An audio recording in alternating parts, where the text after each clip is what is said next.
నమస్కారం. నేను చందు. విశ్వ బుద్ధ పౌర్ణమి. వివేకంతో జీవిస్తున్న వ్యక్తికి మరణ భయం ఉండదు. మనల్ని మనమే రక్షించుకోవాలి. ఎవరికి వారే ఒక జ్యోతిగా మారి వెలుగునిస్తూ దారి చూపుకోవాలి.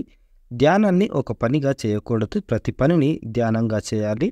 నియంత్రించకుండా వదిలివేసిన ఆలోచనలు చేసే హాని కంటే ప్రపంచంలో ఎక్కువ హాని ఎవరూ చేయలేరు. సూర్యుడు, చంద్రుడు, సత్యం, వీటిని ఎవరు ఎక్కువ సమయం దాచిపెట్టలేరు. జీవితపు అనుభవాల లోతుల్లోంచి అటువంటి ఎన్నో అంశాలని ప్రపంచానికి అందజేసిన అత్యంత అరుదైన వ్యక్తి అవతారమూర్తి విశ్వ తేజస్సు గౌతమ బుద్ధుడు. బుద్ధుడు 4 దివ్య సత్యాల్ని లోకానికి తెలియజెప్పాడు. అవి దుఃఖం, దుఃఖానికి కారణం, దుఃఖం అంతమయ్యే మార్గం, దుఃఖాంతం. ఇవి మానవ జీవనానికి ఎంతో మేలు చేస్తాయి. బుద్ధుడి కీర్తిని సర్వత్రా వ్యాపింపజేశాయి. బుద్ధుడు లుంబినిలో జన్మించాడు. మహాచక్రవర్తిగా బతకలేదు. పరమ సన్యాసిగా మారిపోయాడు.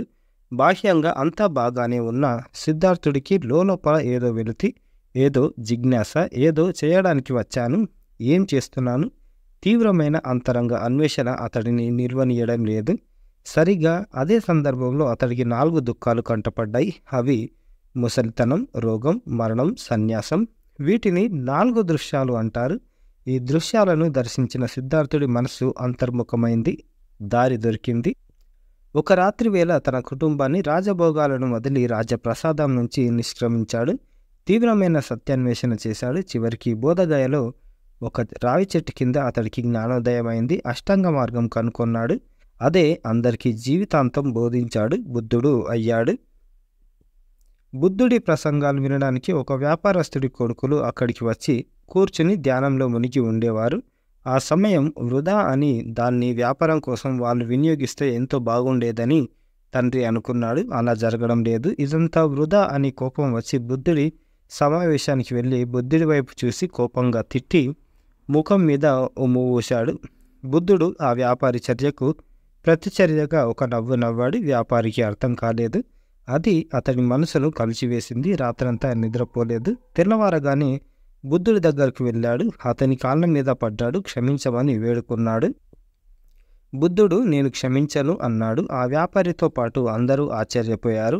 బుద్ధుడేనా ఈ మాటలు అన్నది అని ఆశ్చర్యంలో మునిగిపోయారు. కొన్ని క్షణాల తర్వాత బుద్ధుడు తన మాటలకు తానే వివరణ ఇచ్చాడు. నిన్న నువ్వు ఆగ్రహం ప్రదర్శించిన బుద్ధుడు ఇప్పుడు లేడు. నిన్ను క్షమించడానికి ఆయన ఉండాలి. ఆయన లేకుండా నేనెలా నిన్ను క్షమించగలను? ఒకవేళ ఆయన నాకు కనిపిస్తే నిన్ను క్షమించమని చెబుతానులే అన్నాడు. నిన్న ఆయన మీద ఉమ్ము వేసిన వ్యాపారి నువ్వు కాదు. నీలో ఒక కొత్త మనిషి ఉన్నాడు. నిన్న చెరిగిపోయింది. పాత సంస్కారాలు చెరిగిపోయి కొత్తవి వస్తాయి. మనుషులు మారతారు. మార్చే వాళ్ళని బట్టి నువ్వు తప్పు చేయలేదులే అన్నాడు బుద్ధుడు. వైశాఖ పౌర్ణమి నాడు జన్మించిన గౌతమ బుద్ధుడు వైశాఖ పౌర్ణమి నాడే జ్ఞానోదయం పొందాడు. అదే వైశాఖ పౌర్ణమి నాడు 80వ సంవత్సరాల దివ్య జీవన సాఫల్యం పొంది విశ్వమంతా వెలుగులీనుతూ ప్రపంచ చరిత్రలో శాశ్వత మహాపరినిర్వాణం పొందాడు అని ఆనంద సాయి స్వామి గారు రాసిన అంతర్యామి. ఇది విశ్వబుద్ధ పౌర్ణమి. ఇది ఈరోజుకు సంబంధించిన ఆర్టికల్. లైక్ చేయండి, షేర్ చేయండి, సబ్స్క్రైబ్ చేయండి. Thank you. ధన్యవాదాలు.